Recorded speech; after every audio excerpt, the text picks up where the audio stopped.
Millions of Americans say they've taken on more credit card debt in the last year because of the pandemic. Fox 12's Haley Rush spoke with a credit card expert to get you answers on how to get rid of it. Oregon already ranks 6th in the nation for credit card debt, according to a recent analysis. So add in the hardships from the pandemic this past year, and it's no surprise some people went deeper into the red.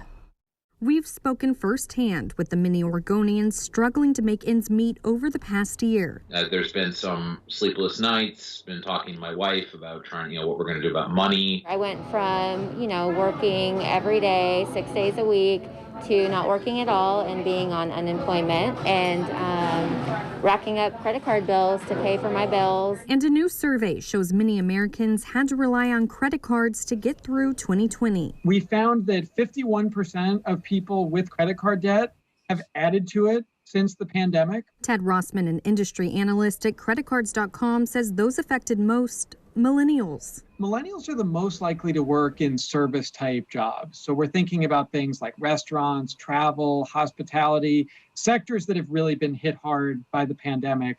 I also think that millennials came in more vulnerable because being earlier in their careers, making lower salaries, they didn't have a lot of wiggle room. So if you're struggling with debt or you went deeper into debt this past year, what can you do? First of all, credit card debt is the one to prioritize because the interest rates are so much higher than most other forms of debt. Rossman says you can sometimes ask for a break from your credit card company. A lot of credit card companies have actually been generous with hardship programs.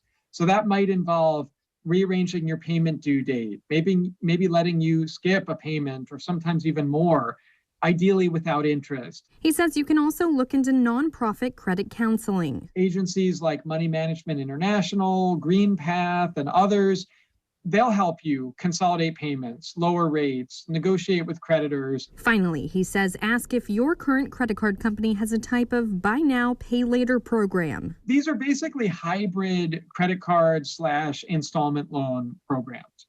You take existing purchases and you say, all right, I'm going to pay that off in 6 months or 12 months.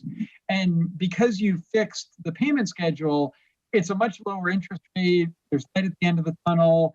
Rossman says it's interesting to note there are two very different groups here, one that went deeper into debt this past year and another one that made a lot of headway paying it off. He says that's because some people haven't lost any income at all and they're staying home more and spending less. Haley Rush, Fox 12 Oregon.